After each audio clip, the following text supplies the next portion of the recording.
All right, let's look at, welcome back.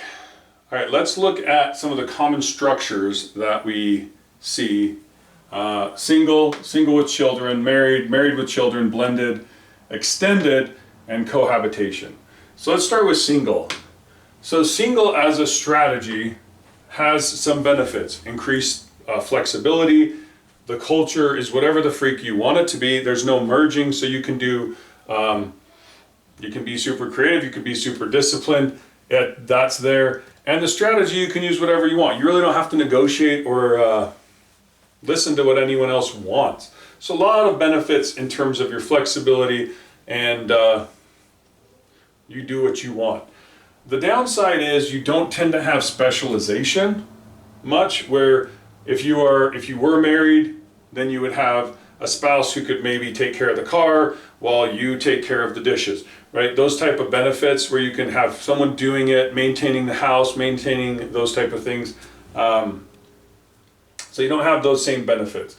If you look at single with children, a lot of the things that were a benefit with single have now gone away, right? So the benefit of flexibility has now gone away because now you have more people on more structure because of your child. You can't go, you no longer can do, I mean, you still can kind of make the rules, but now you have this subordinate person who is sometimes not very happy with how you're disciplining, and you also don't have a lot of the support by having someone else there. So if you get sick, it's bad for the whole family. If you get fed up, you have a bad day, then you still have to go do the other things. So there's not a lot of support when you're a single parent with children. There is some governmental support, but it tends not to be a lot, and you still don't help with a lot of the specialization or some of those drawbacks. If you look at being married, so married with no children, well then you lose a little bit of the flexibility that I can do what I want. However, you have a lot more of the support around, you get their abilities, their time, so you can kind of make a household work with two incomes, and you can negotiate, but usually you tend to actually like the person, so there's a lot of time spent, so you actually have that relationship. When you get married too, you're also getting into that other group. Their family is that other group, so you do get extended support in your network for the group, which will often help with your mental health. And sometimes depending on how it goes, you may have access to other resources through that family or just through your partner or spouse. So if you look at it, the benefits of being married, if you're sick, you got someone to take care of you, that type of thing. So then you look at married with children. Well, children, if you have a partnership, as they grow up, they can become useful in their resource, but usually people have children that want them, so you're both kind of tag teaming. If you get overwhelmed or I went to India for 3 weeks at one point in my career. My wife had to be home. That would have been much more difficult if I didn't have a spouse. So you have a lot more support and flexibility in terms of how you can do it compared with a single with children. So married, you get more, there's a little more negotiation, there's more structure, but you usually get the benefits of, you love the person, you have a common goal, and then you do get the benefits of specialization, you get some social stuff, and I think just for your health, mental health, it is useful for a lot of people to have someone there for them. Blended. So this is a common with the divorce rate. So I had children, got divorced, then my spouse had children, got divorced, like those type of things, and then we got married.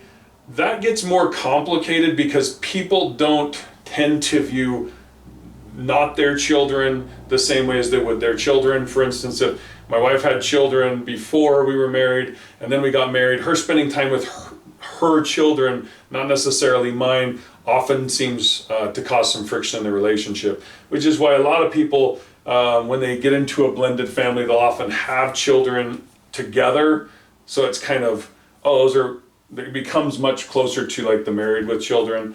But there are additional challenges because now you're dealing with an ex-spouse who often doesn't like you very much, and then you're having your kids go back and forth, so it can be extremely tricky to try to generate a culture with your children, because now you're sharing with that spouse who doesn't have the same values often that you do. And then if it's double blended, then you've got there's just a lot of moving parts and a lot of logistics, and it becomes a lot less flexibility, a lot fun. You may love the new spouse, but that can often be a lot to deal with for people. You know, you've got your new in-laws, you've got your old in-laws, and then they've got their old in-laws and the new in-laws. It's all this chaos. So that's a really hard one. Seems more common, but you do see that it's a harder one. A lot of the same benefits of married with children, but just some extra challenges.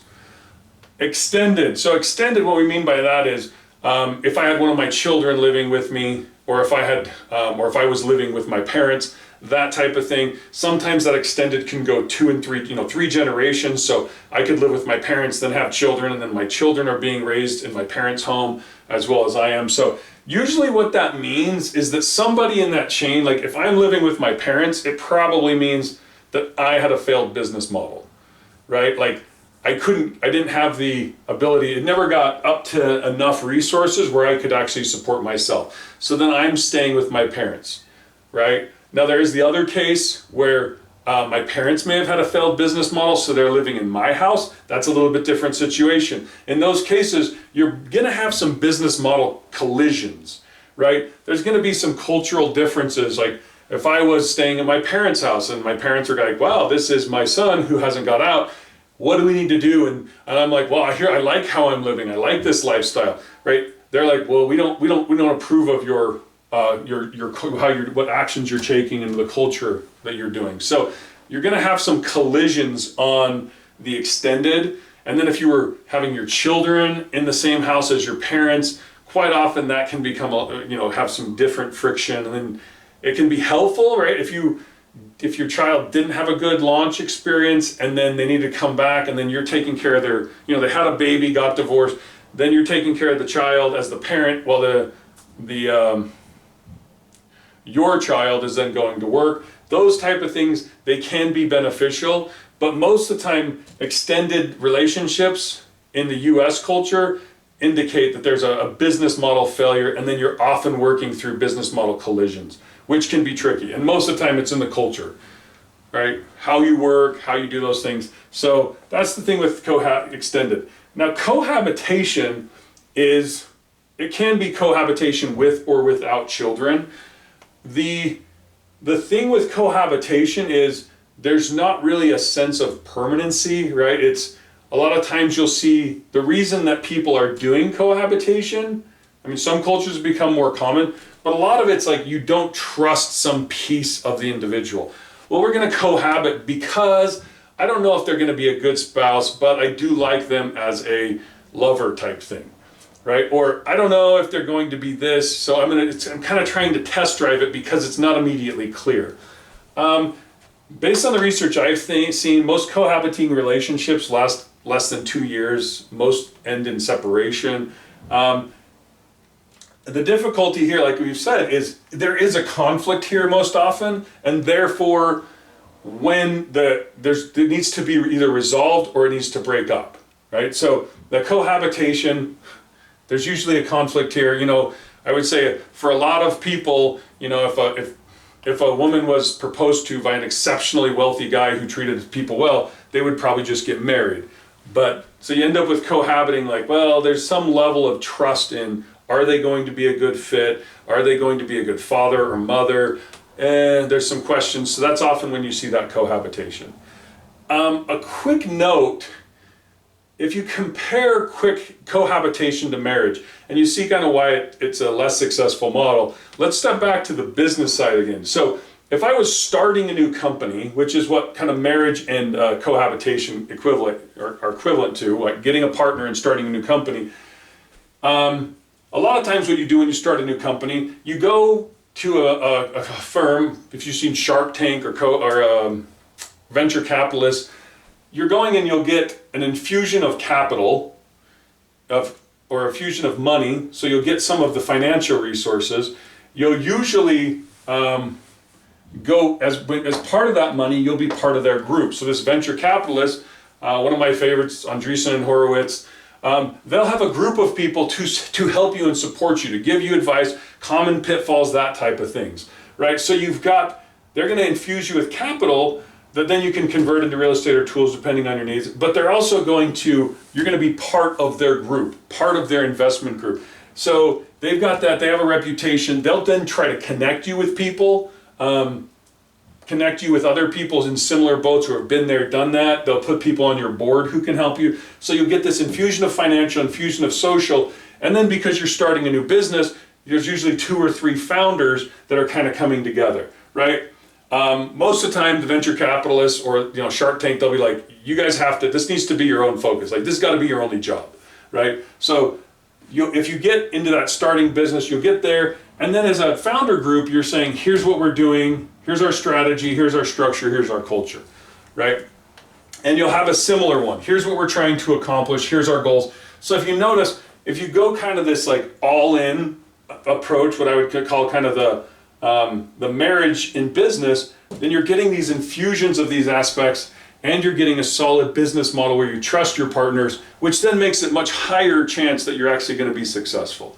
So now if we've gone from that business side, let's look at what a marriage is. Right? When most people in our society get married, at least historically, you would actually get money and gifts from the people who came. Rarely would you get real estate, but they bring presents and they bring things to pub for your home. You'll usually have people who are also coming to greet you. You're bringing together these two, my group of friends and my wife's group of friends, or our family's groups of friends together to meet everyone and kind of intermingle. If I was going into what I was doing, I was going into engineering. Who can help me in that sense?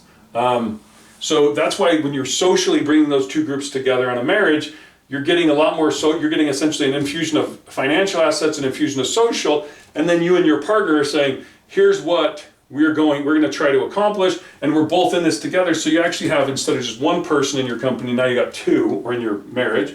And then if you look at usually the people who come to your wedding, depending on whether it's religious or those type of things, they're usually supporting your business model, right? Oh, you're getting married, I support that. I did that same strategy, or I used the same structure. Oh, you're going into white collar this. You'll get a lot of people who support that, and usually in those ceremonies type things, you're making commitments. So a lot of this is saying like, I'm all in on this business, right? So if you look at cohabitation versus marriage, cohabitation, there is no event of you're getting an infusion of financial.